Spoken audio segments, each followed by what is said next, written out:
안녕하십니까. 2교시 시작합니다.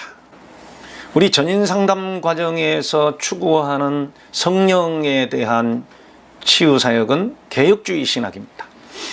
여러분이 혹시 아시다시피 개혁주의 신학에서 성령론과 그리고 오순절 신학에서의 성령론과 자유주의, 진보에서의 말하는 성령론이 좀 차이점이 있어요.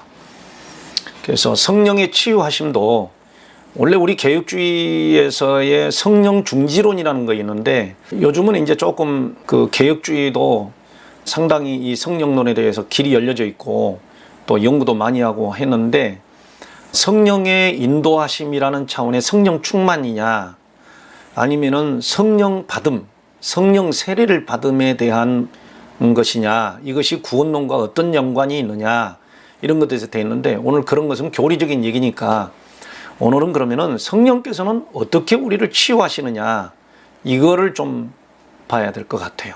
그래서 전인치유 입장에서 누가 우리를 구원을 받게 하느냐 구원을 증거해 주시느냐 그 다음에 우리가 어떤 고통을 당할 때에 그 고통에 대하여 극복할 힘을 누가 주시느냐 신론에 대한 이단자들 있죠. 다니엘신론, 양태론 이런 것들이 있지 않습니까? 다니엘신론 이단자들은 오직 여호와 하나님만 하나님이다. 그래서 뭐 예수 그리스도는 하나님의 아들인데 피조물이고 성령도 하나님이 아니라 어떤 그 힘, 능력, 물질적 개념에서 그렇게 말하는 다니엘신론 이단자들이 대표적으로 요즘 한참 활동하고 있는 여호와의 증인 그리고 양태론 이단이 있어요. 뭐 요즘 한참 이슈가 되어 있는 신천지도 역시 양태론 이단입니다. 자신이 바로 보혜사다 이렇게 말하는 자체가 신과 자신을 동일시시키는 이단인데 사실은 양태론은 성부 하나님, 성자 하나님, 성령 하나님을 동일한 인격으로 보는 거죠. 성경은 권위를 하나로 보는 것이지 성부가 성자가 되고 성자가 성령이 되고 그거는 아니지 않습니까? 근데 이 양태론에 빠져 있는 사람들이 바로 이제 신비주의 이론을 가진 사람들이 주로 양태론 이단에 빠졌다가 결국은 사이비가 되는 경우가 많아요. 치유사역을 하는데도 나를 통해서만 치유가 될 수 있다. 이렇게 말을 해버리면 바로 양태론 사이비 교주가 됩니다. 오늘 성령께서는 그런 말씀을 하시지 않습니다. 성경은 또 그렇게 말하고 있지 않습니다.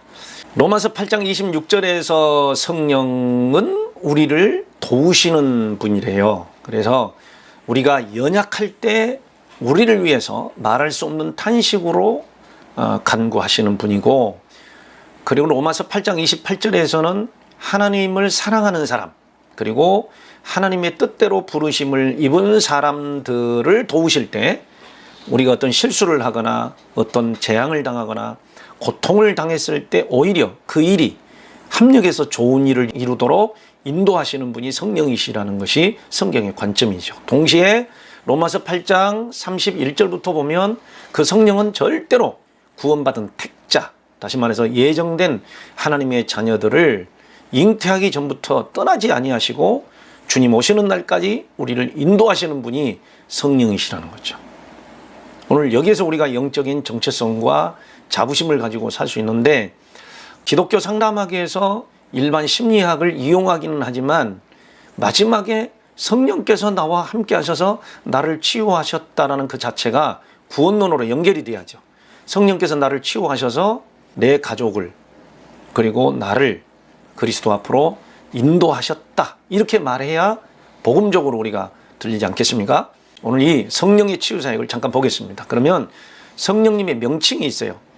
성령님을 명칭을 할 때 여러분들이 좀 조심해야 될 게 뭐냐 예수의 영 그러니까 성령은 성령인데 도대체 예수의 영이라고 그랬어요. 물론 삼위일체 하나님이니까 그렇게 해석을 하고 있어요. 사도행전 16장 7절에 예수의 영이 허락지 아니하는지라 로마서 8장 14절에 하나님의 영이 거하는 자 또 하나님의 영이 없는 자 세 번째, 로마서 8장 15절에 보면은 성령이신데 양자의 영이 우리에게 있으므로 우리가 하나님을 아빠, 아버지라고 부르느니라. 이렇게 또 말씀을 하고 있어요. 또 어떨 때는 로마서 8장 11절에 우리 안에 거하시는 영 이렇게 하고 있어요.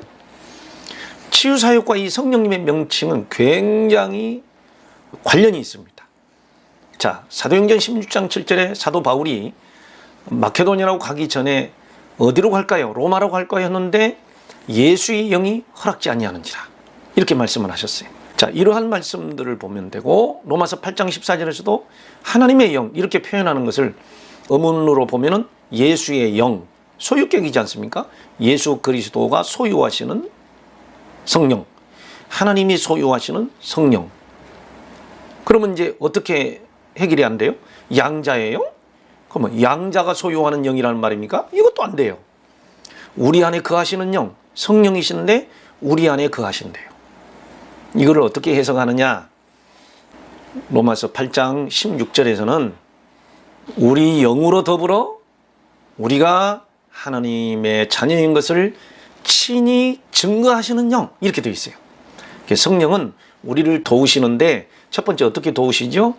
우리로 하여금 하나님의 자녀인 것을 믿게 하시는 영이라는 거죠. 확신하게 하는 영이라는 거죠.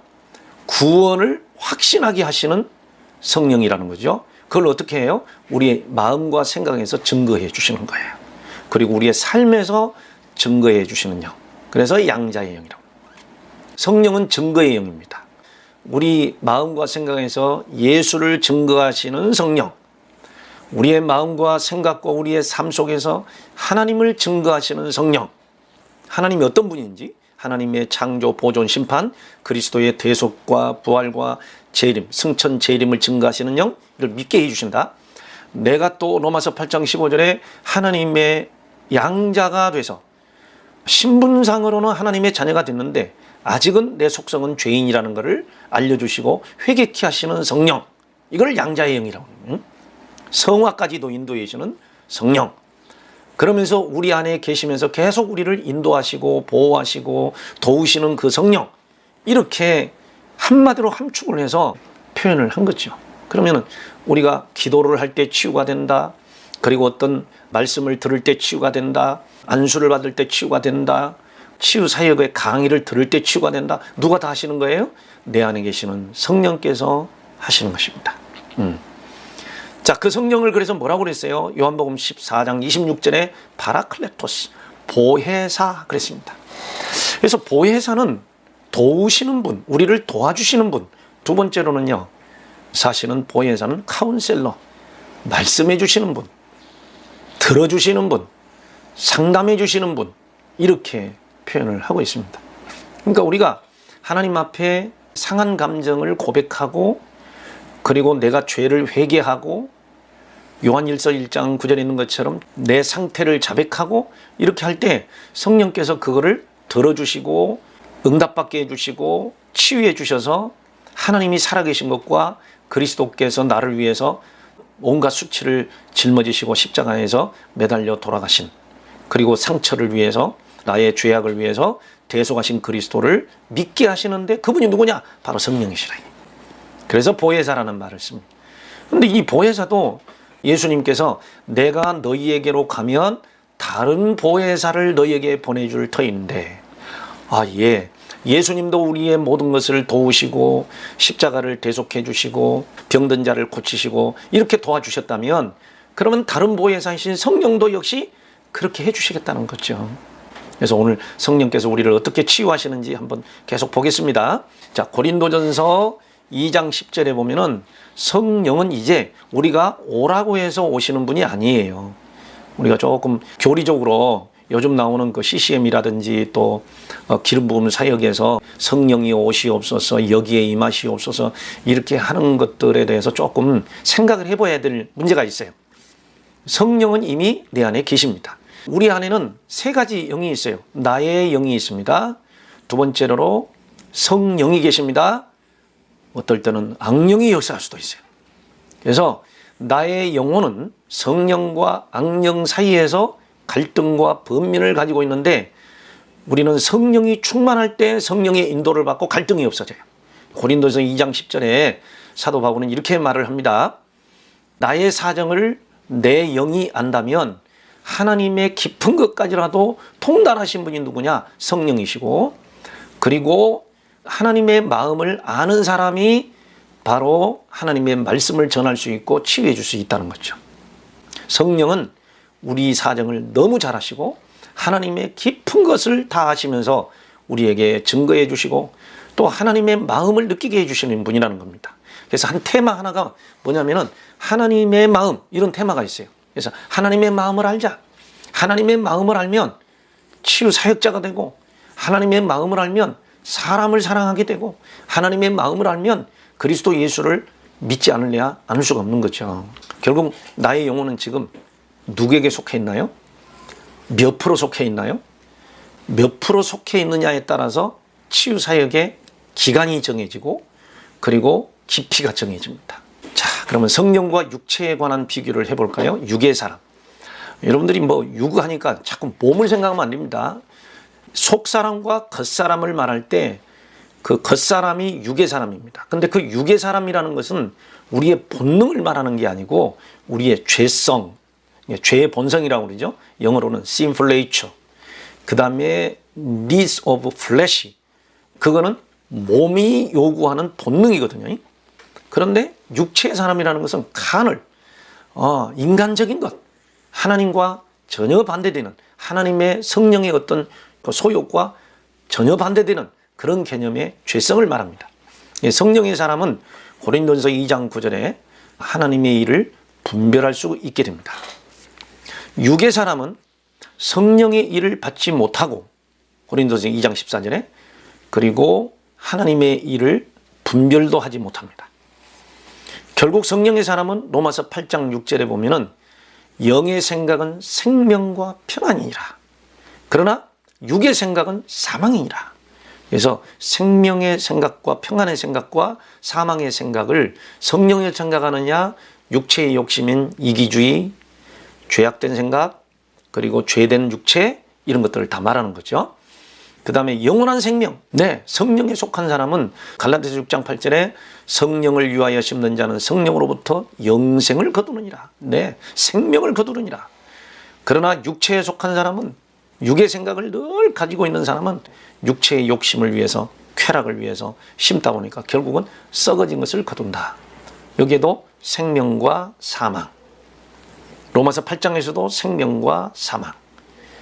그 생명의 생각이 어디서 나온다고요? 하나님의 일, 여기서 나오는 거고, 인간의 어떤 육체적인 생각, 죄된 생각을 하게 될 때 결국은 사망이 온다는 그런 것으로 우리가 볼 수 있습니다. 그럼 우리가 살면서 왜 죄로 인한 고통에서 벗어나지를 못하고 여전히 그리스도를 믿으면서도 성령의 인도함을 받지 못할까요? 그럴 때 성령께서 어떻게 일하실까요?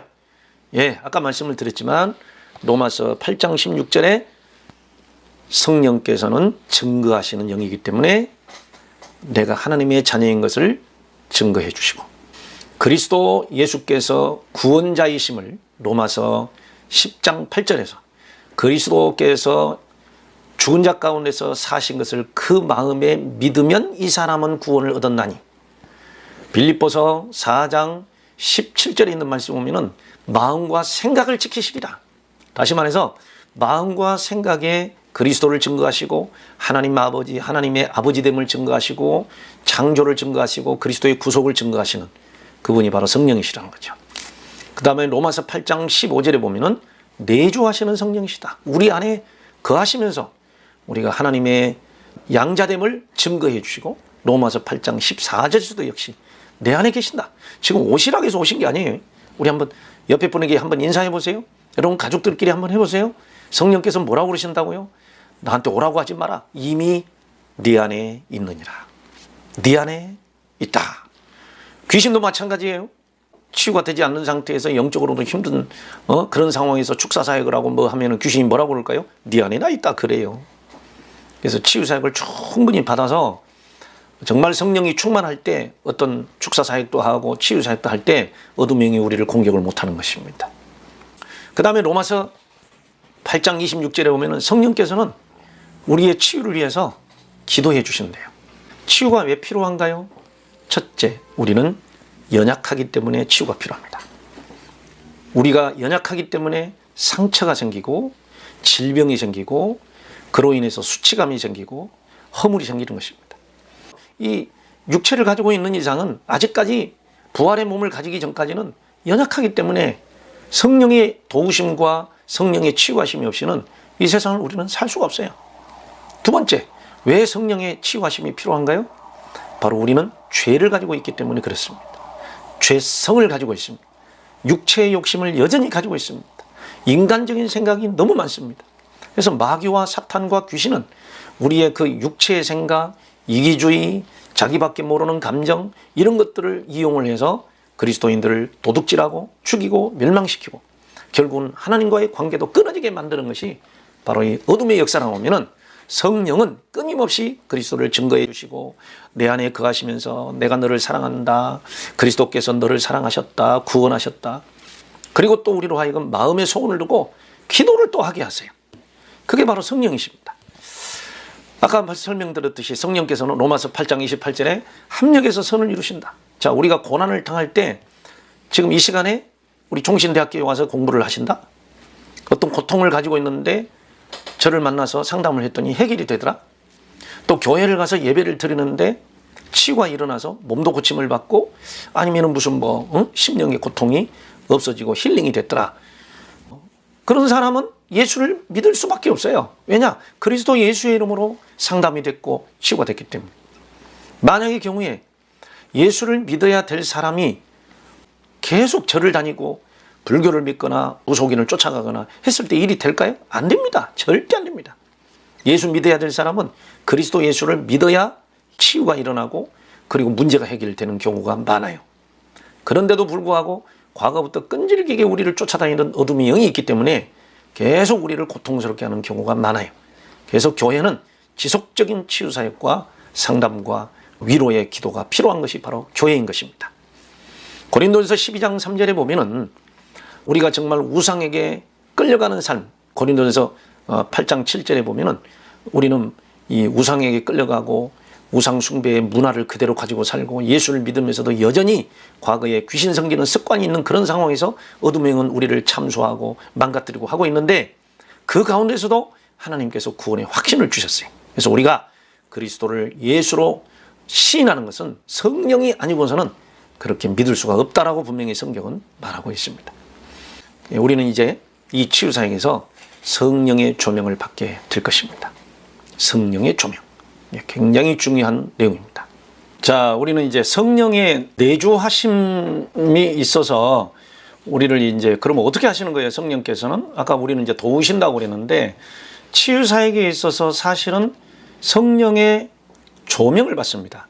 성령께서 우리를 조명해 주시는 게 뭐예요? 일단 완전 계신 하나님의 말씀으로 우리의 상태를 진단해 주시고 두 번째로 어떤 학문을 통해서 그 연구된 바를 성령께서 생각나게 하심으로 우리를 또 진단하게 하시고 또 어떤 기도나 어떤 묵상을 통해서 성령이 주시는 생각과 감정을 떠오르게 하시고 그렇게 해서 우리가 조명을 받는데 로마서 8장 9절에서 10절에 보면 내 안에 성령이 계심으로 내가 그리스도임을 확신하게 되고요.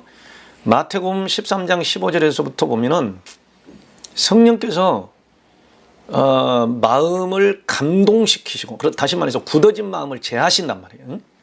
이 굳어진 마음, 불안과 그리고 또 재리의 유혹과 굳어진 마음과 돌박같이 참 연약한 이런 마음들을 성령께서 부드럽게 만드셔서 열매를 맺게 해주시는 그런 역할을 해주시는 거죠. 그러므로 어떤 말씀이든지 보고 듣고 해서 깨달아진다는 자체가 다시 말해서 이 치유사역을 하나님의 말씀을 보고 들으면서 믿어지고 깨달아진다는 자체가 내 안에 지금 성령이 계시는 것입니다. 그리고 조금 더 현실적으로 이야기한다면 내가 어떤 사건이 있었는데 내가 지금 교회에 앉아서 주일날마다 예배를 드린다. 이 자체가 내가 지금 구원받은 증거예요. 성령이 내 안에 계시는 증거예요. 어떤 사건과 고통이 있을 때 우리 전인상담과 치유사역에 와서 은혜를 받고 치유받고 있다. 바로 그 사람은 지금 이 전인상담과 이 사역을 통해서 하나님을 더 깊이 알도록 하나님께서 보내신 거지 어떤 인위적으로 된 게 아니에요. 자, 방송을 들어서 오는 사람도 있고 전도를 받아서 오는 사람도 있고 뭔가 마음에 감동이 와서 인터넷을 뒤지다가 온 사람도 있고 또 이런 유튜브 영상을 통해서 감동을 받고 오는 사람이 있는데 모든 다양한 방법들 가운데 성령이 인도하시는 거죠. 이거를 우리는 이제 일반 계시, 특별 계시는 성경 말씀을 보고 하는 거고 어떤 매체를 통해서 보여주신다. 이게 일반 계시지 않습니까? 그리고 만물을 보고 어떤 생각 속에서 그런 것은 또 우리는 이제 감동된 말씀, 레마 이렇게도 이야기를 하는 거죠. 자, 치유는 결국 성령님의 절대적인 조명이 필요하고 합니다. 그러니까 어떤 심리학을 말을 해도 어떤 말씀을 들이대도 그것이 내게 깨달아졌다는 자체가 그리고 지금 여기 김원유라는 이 목사 속에 계신 성령께서 감동을 해가지고 이 치유사역을 하고 있는데 이거를 듣고 마음에 깨달아지고 감동이 온다. 이 자체가 성령의 인도하심이라는 거죠. 또 이런 거를 우리는 코이노니아, 성령의 교제라고 한다는 거죠. 자, 그러면 요한복음 14장 26절에서 성령께서는 어떻게 치유하실까요? 자, 우리의 과거를 기억나게 하십니다. 무의식 가운데 잊혀졌던 것을 다 조명해 주십니다. 상담을 해서 눈을 감고 성령의 인도하심을 요청하면요. 물론 뭐 이렇게 진단 같은 거 해서 그 사람을 관찰할 수도 있지만 개인에게서 생각지도 않는 과거의 기억들이 올라올 수도 있어요. 그리고 그 사람이 가지고 있는 인격을 성령께서 조명해 주십니다. 이런 인격은 정상이야, 비정상이야. 성령께서 이걸 조명해 주실 수도 있다는 거죠. 아무리 좋은 걸 보여줘도요, 모르는 사람은 정말 몰라요. 너무 답답해요. 여러분도 한번 생각해 보세요. 이 강의를 들으면서 아 그렇구나 깨달아집니까? 지금 성령이 조명하고 계시는 거예요. 아마 다 그렇게 알고 있을 거예요. 그 다음에 성령은 내 영적 세계, 내가 지금 어둠의 영에게 지배를 당하고 있는지 아니면 성령의 인도하심을 받는 건지 이런 것들을 성령께서 알게 하신다. 그래서 더 중요한 것은 로마서 8장 15절 16절에 있는 것처럼 하나님 아버지의 마음을 느끼게 하십니다. 물론 성경 여러 군데서 아버지의 그 속성, 아버지의 역할, 그리고 아버지와 자녀의 관계 이런 것들을 말씀을 많이 하지만 그거를 못 느끼고 있다가 성령이 내 안에 계시면서 아버지의 마음은 이런 거야 하면서 깨닫게 해주시면 그것이 그렇게 감동이 되고 기쁨이 오고 그러는 거죠. 성령은 바로 이 관계를 깨닫게 해주시고 느끼게 해주시는 거죠. 결론적으로 이야기하면 성령께서는 로마서 8장 27절 28절에 보면은 모든 치유 과정을 인도해 주시는 분이 성령이시다. 네, 저는 그렇게 믿고 또 그렇게 연구하고 그렇게 또 치유 사역을 하고 있습니다. 여러분도 마찬가지입니다. 이러한 심리학적 이론, 의학적 이론, 철학적 이론, 그리고 성경적 이론 이런 것들을 쭉 취합을 하지만 기도할 때 성령께서 적절하게 그 사람이 왜 이런 문제가 생겼는지를 알게 하시고 치유하시는 것을 우리가 경험할 수 있습니다. 자, 그럼 우리는 그리스도인이라는 의미가 뭘까요? 물론 안디옥 교회 교인들이 그리스도인이라는 말을 들었을 때 그거는 굉장히 좀 비난하는 말이었거든요. 비웃는 말이었어요. 예수쟁이 이런 말이었지만 그리스도인이라는 의미는 고린도전서 3장 16절에 성령이 거하시는 전이다 이랬죠. 요한복음 15장 5절에서는 내 말이 너희 안에 거하면 포도나무와 가지와 관계 15장 7절에서는 말씀과 나와의 관계 이런 것들을 다 말씀을 했어요. 그 다음에 로마서 8장 9절에 있는 말씀 보면 하나님의 영이 내 안에 거하시는 것. 그래서 내가 그리스도인이라는 의미는 내가 지금 성령의 전이 됐어요. 여러분 성전은 예루살렘이었는데 예루살렘이 이제 성전이 아니에요. 이제 끝났어요. 예수님께서도 이미 말씀하셨고 근데 조금 성령론에 대해서 세대주의적인 종말론에서 세대주의가 있거든요. 그 세대주의적인 위험한 사고를 가진 종말론을 가진 사람들이 예루살렘이 성전이라고 막 그 예루살렘 성전에 가서 기도하고 예루살렘으로 돌아가자고 그러는데 절대 성경은 그렇게 말하지 않습니다. 또 예수님도 그렇게 말씀하지 않으세요? 이제는 성전 시대에서 내 개인 교회 시대로 바뀌었어요. 신약 교회는 어디든지 산에서도 말고 예루살렘에서도 말고 어디서든지 신령과 진정, 요즘 개역 성경에서는 진리와 그리고 영으로 성령이 함께 하시는 곳에서 영으로 그리고 진리 하나님의 말씀으로 조금 더 깊이 말하면 참 마음으로 예수를 믿는 믿음으로 예배하는 자들을 주님이 찾으시느니라. 그렇습니다.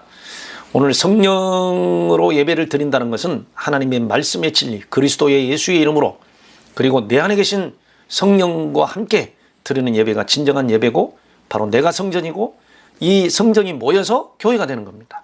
성전은 이미 이제 예루살렘은 없어요. 없습니다. 요한복음 15장 5절은 포도나무와 가지의 관계로 열매를 맺어야 됩니다. 당연히. 무슨 열매를 맺느냐? 성령 열매지요. 당연히. 인격의 열매가 바로 성령의 열매입니다. 갈라디아서 5장 22절에, 로마서 8장 9절에 역시 성령께서 바로 우리 안에 계시는 것을 계속 말씀하고 있습니다.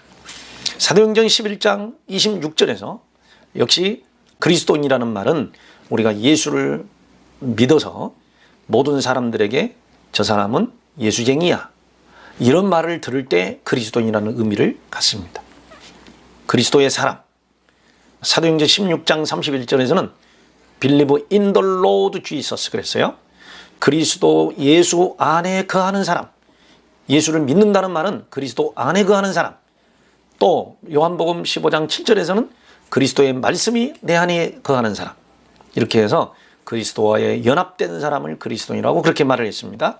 결론적으로 말하면 성령의 인도함을 받은 사람이 바로 그리스도인이 되는 것입니다. 아멘. 그러면 이제 인간의 치유 영역은 성령께서 어떻게 치유하실까요? 가시적 인격이 있어요. 눈으로 볼 수 있는 인격, 언어, 몸, 표정. 성령께서 치유하는 사람은 말이 바뀌고 몸이 건강해지고 표정이 아주 행복한 표정을 가지게 됩니다. 여러분 한번 여러분 거울을 보시고 여러분의 얼굴이 행복해 보이는지, 뭔가가 구름기에 있는 얼굴을 본다든지, 저는 재밌는 말로 이걸 온열에 설이 맞은 얼굴이다 이렇게 이야기를 하거든요. 온열에 설이를 맞으면 어떻게 되죠? 쭈그러들게 되죠. 시들어서 없어지게 되죠. 얼마나 불행스러운 얼굴입니까? 환한 얼굴, 감사하는 얼굴, 기쁨 있는 얼굴, 표정이 바뀌죠. 그 다음에 보이지 않는 영혼이 있어요. 마음이 어떻게 되는 거죠? 성경에는 치유받은, 그리고 하나님 나라는 무엇이 있죠? 먹고 마시는 육체적인 어떤 기쁨이 아니라 희락과 평강이라고 그랬습니다. 주님이 주시는 기쁨, 그리고 주님이 주시는 평강, 이런 것들이 있어요. 그래서 우리의 마음과 우리의 모든 삶, 인격이 치유되는 것입니다. 그러면 이제 사람들이 그래요. 성령님을 인격으로 만났다? 그런 의미가, 어떤 의미가 있을까요? 고린도전서 12장 3절에 보면은 우리가 그리스도 예수를 믿는 믿음을 가지게 된 것은 전적으로 성령의 인도하십니다. 성령이 아니고서는 그리스도를 주님이라고 시인할 수가 없다라고 했습니다. 로마서 8장 6절에서는 역시 성령께서 증거하셨다. 또 16절에서도요. 고린도 후서 12장 1절에서 3절에 보면은 사도 바울은 엄청난 셋째 하늘을 경험하게 되죠. 체험하면서 또 예수님을 만났다, 성령을 만났다, 이렇게 이야기를 하죠. 갈라디아서 5장 22절에 보면은 성령의 열매를 맺고 살 때 성령님과 내가 인격적으로 만났다, 이렇게 이야기를 하기도 합니다. 자, 다시 정리해 보려면은 신앙과 고백, 그리고 성령의 증거하심, 성령을 체험함, 그리고 성령의 열매를 맺고 있음, 이 네 가지를 전체를 보고 성령께서 내 안에 계시는구나, 이렇게 인식하게 되는 거고, 성령과 만났다, 이렇게 이야기를 하는 거죠. 성경에 무슨 너무 지나치게 막 은사주의로 해가지고 막 방언을 하고 병을 고치고 능력이 나타나고 믿음의 방언 막 이런 것들이 있을 때 성령을 만났다, 이렇게 이야기를 하는 부분도 있기는 있겠지만 한쪽이 아닙니다. 자, 믿음에는 세 가지가 있어요. 첫째, 사도행전 16장 31절, 요한복음 1장 12절, 이거를 조금 함축해서 이야기하자면은 구원론적인 믿음이라고 합니다. 주 예수를 믿으라, 그리하면 너와 내 집이 구원을 얻으리라. 요한복음 1장 12절에 영접하는 자, 곧 그 이름을 믿는 자들에게는 하나님의 자녀가 되는 권세를 주셨느니라. 그 믿음, 영접한. 근데 그 영접은 첫째 누가 하시는 거예요? 마음은 성령께서 하시고, 믿어지는 거지 내가 믿는 게 아닙니다. 그랬더니 그 믿음을 고백하는 거죠, 입으로.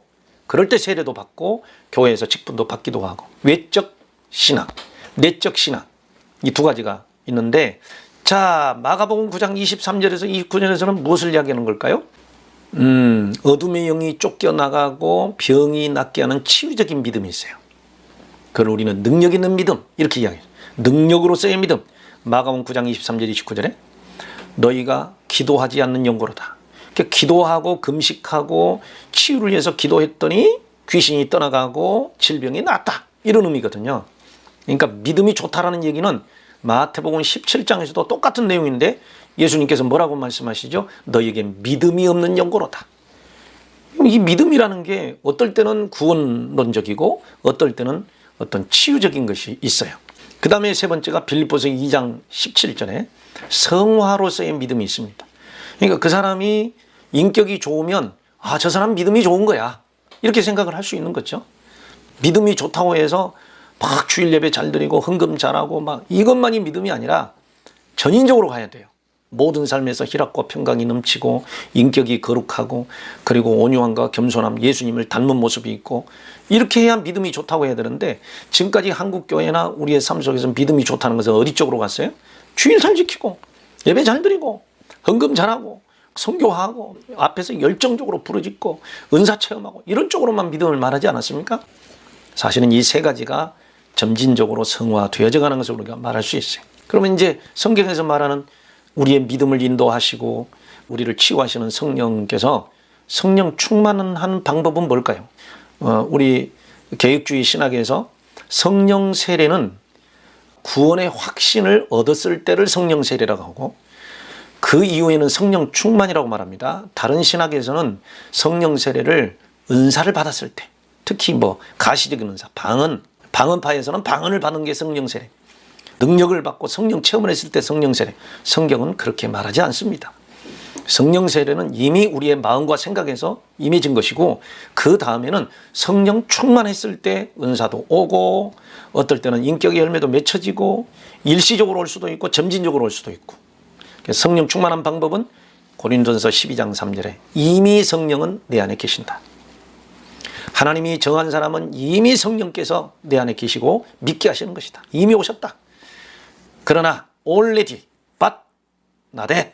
성령이 오셔서 내 안에 계시지만 한꺼번에 일을 이루신 것이 아니라 확신을 갖게 하기 위해고 또 인격을 변화시키기 위해서 성령은 치유하시고 우리를 회복시키시고 우리 인격을 트랜스포메이션, 변화시키시고 이렇게 하셔서 내가 그리스도인인 것을 모든 사람이 알게 해주고 덕을 세우게 해주고 마지막 결론으로는 나를 치유하시는 하나님, 나를 회복시키신 하나님, 나를 변화시키시는 하나님을 증거하게 되는 증인이 되죠. 그래서 사도행전 1장 8절을 우리 개혁주의 신앙에서는 권능이 임했다. 그 자체가 무슨 의미가 있는 거예요? 성령이 너희에게 임하시면 너희가 권능을 받고 우리 개혁주의 신앙에서는 성령 충만, 성령이 인도하심 그리고 복음 전하는 능력 거기다가 조금 더 보태자면 어떤 하나님을 경험하게 하는 치유의 권능 이런 것들을 임하게 하사 결국은 온 땅에 복음을 전하는 능력 있는 사역자가 되도록 하나님이 만드신다는 거죠. 그래서 결국은 그리스도의 증인이 됩니다. 사도행전 2장 38절에서는 성령을 선물로 받으리니 이것도 또 이제 우리가 2장 38절에서 베드로도 그렇고 또 3장에서도 그렇고 이 말씀하시는 내용들이 형제들아 우리가 어찌하였고 그랬더니 너희가 그리스도 예수 이름으로 각각 회개하여 세례를 받으면 성령을 선물로 받으리니 원래 옛날 성경 그랬어요. 근데 지금은 뭐예요? 성령의 선물을 받으리니 해석이 또 달라요. 성령을 받는다라는 말을 해버리니까 또 은사를 받으리니 이런 식으로 또 치유사의 신학에서 해석을 해버릴 수도 있어요. 그게 아닙니다. 그 뒷부분에 보면은 세례를 받고 구원을 받게 되리라 그런 의미가 있습니다. 성령이 역사하시는 곳에는 치유를 통해서 복음이 증거되고 회개를 통해서 하나님께로 나아오게 되고 이미 구원받은 사람인데 구원의 확신이 없는 사람을 확신을 주어서 복음으로 끌고 오는 그래서 교회를 세우져 가는 이런 것들입니다. 그래서 고백과 회개는 곧 성령 충만함의 시작입니다. 성경 전체에서 성령은 예정된 그들을 부르시고 소명, 콜링 부르신 그들을 칭의, 의롭다 하시고 그럼 의롭게 하시기 위해서 어떻게 해요? 회개를 시키시고 그리고 중생 거듭나게 하시고 거듭난 인격으로 결국은 어디로 들어가는 거예요? 성화, 거룩해져가는 인격으로 가고 그래서 모든 세상에 복음을 전할 때 덕을 세우고 이렇게 하면서 결국은 주님 오시는 날에 우리의 몸이 거룩한 몸으로 바뀌어지는 영화로 가게 된다는 거죠. 이걸 우리는 구원의 서정, 그 구원의 서정을 누가 인도하시는 거예요? 성령께서 인도하신다. 이렇게죠. 여러분들이 개인적으로 정말 은혜로운 찬양 물론 들려드리겠지만 또 여러분들 평소에 좋아하는 성령에 관한 찬양을 들으시면서 이번 학기 동안에 성령이여 내가 심리학 강의를 듣던 하나님의 말씀을 듣던 그리고 치유사역의 어떤 전이치유적인 것을 듣던 의학을 듣던 이 강의를 통해서 적절하게 주님께서 인도하실 줄 믿습니다. 그래서 내 마음이 희락과 평강을 얻고 내 육체가 강건해져서 복음을 전하는데 아니면은 가정이나 직장에서 건강한 모습으로 보이든지 또 내 표정이 환하고 밝고 은혜로운 표정으로 바뀌든지 이런 식으로 해서 모든 사람에게 덕을 끼치도록 이 시간에 성령의 인도하심을 요청하시기 바랍니다. 내 안에 계신 성령님을 인정하십시오. 자, 내 안에 계신 성령님이 계신 것을 고백하는 것이 이 기도입니다. 이미 오셨습니다.